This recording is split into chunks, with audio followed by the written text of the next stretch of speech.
भाई कांग्रेस की विधायिका हैं वो किसी पर लगा सकती हैं।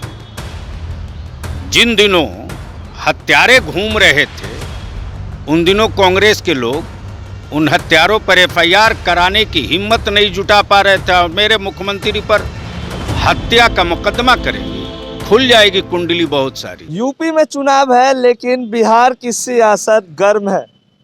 जिस तरीके से लगातार जेडीयू और बीजेपी का उत्तर प्रदेश में गठबंधन की जो बात है वो चल रही थी और कहीं ना कहीं बीजेपी ने गठबंधन नहीं करने का जो फैसला है वो ले लिया है और आज जेडीयू 51 सीटों पे अपने प्रत्याशियों की घोषणा कर सकती है और जो एनडीए गठबंधन है बिहार में वो उत्तर प्रदेश में दिखता हुआ नहीं दिख रहा है और दोनों पार्टी अलग अलग चुनाव लड़ने के मूड में है।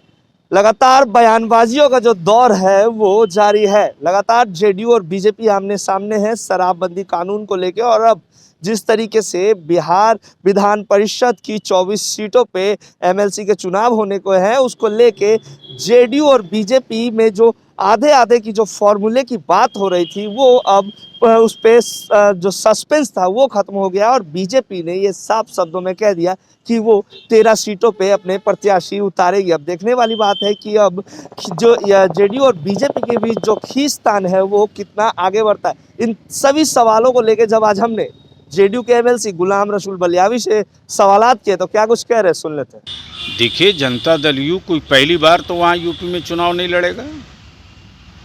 इससे पहले भी जनता दल यू चुनाव लड़ चुका है, हमारे मंत्री तक रहे हैं। जनता दल यू ने प्रयास किया कि बिहार के तर्ज पर वहाँ आदमी एकजुट होकर के लड़े, तो बड़ी पार्टी है।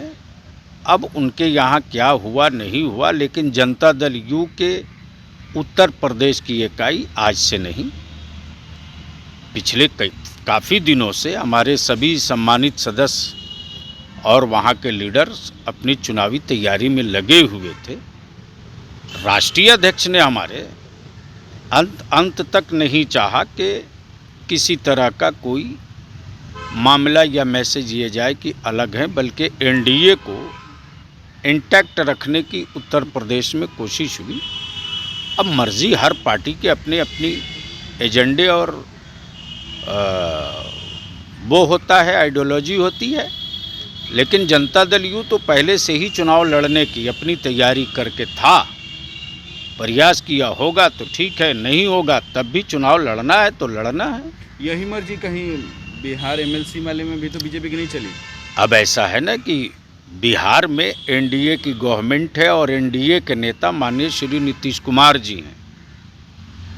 इसलिए आप लोग भी देख रहे होंगे कि एनडीए की गवर्नमेंट अपना काम कर रही है। हमारे नेता माननीय श्री नीतीश कुमार जी के नेतृत्व में सरकार चल रही है। सरकार में कहीं किसी तरह का कोई व्यवधान नहीं। लेकिन आधे आधे वाला फॉर्मूला फेल हो गया। ऐसा है कि कभी आगे कभी पीछे, कभी पीछे कभी आगे, ये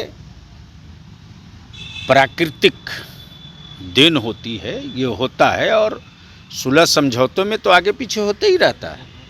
सर, आप एनडीए इंटैक्ट की बात कर रहे हैं उत्तर प्रदेश में, लेकिन ये वही बीजेपी है जो अरुणाचल में आपके ही विधायकों को लेकर चली गई। अरुणाचल में हमारे विधायक गए तो विधायक गए ना, पार्टी नहीं ना गई है। पार्टी बड़ी होती है ना। तो क्या लगता है सर, उत्तर प्रदेश में आपके अगर उम्मीदवार जीतते हैं तो क्या वहाँ भी बीजेपी यही खेला करेगी? अब ऐसा है कि उत्तर प्रदेश में आपके मुंह में घी शक्कर हम जीत लें, फिर हम बताएंगे कि क्या होता है। किसी व्यक्ति ने ये कुकर्म किया है, कानून उनको साइज में ला देगा और ख़बर आप ही चलाइएगा। उस पर भी कुछ लोग आंदोलन करने आएंगे कि ये अपराधी नहीं थे। देखा ना लोगों ने गोपालगंज में क्या हुआ, कहाँ गए लोग। कानून बनाने वाले का विल पावर स्ट्रांग है। अपराधी कोई हो कानून के खिलाफ जाएगा, कानून सजा देगा। सर, लेकिन कांग्रेस की विधायिका कह रही हैं कि मुख्यमंत्री पर हत्या का आरोप लगाने की हम मांग करेंगे। भाई कांग्रेस की विधायिका हैं वो किसी पर लगा सकती हैं। जिन दिनों हत्यारे घूम रहे थे उन दिनों कांग्रेस के लोग उन हत्यारों पर एफआईआर कराने की हिम्मत नहीं जुटा पा रहे थे और मेरे मुख्यमंत्री पर हत्या का मुकदमा करेंगी,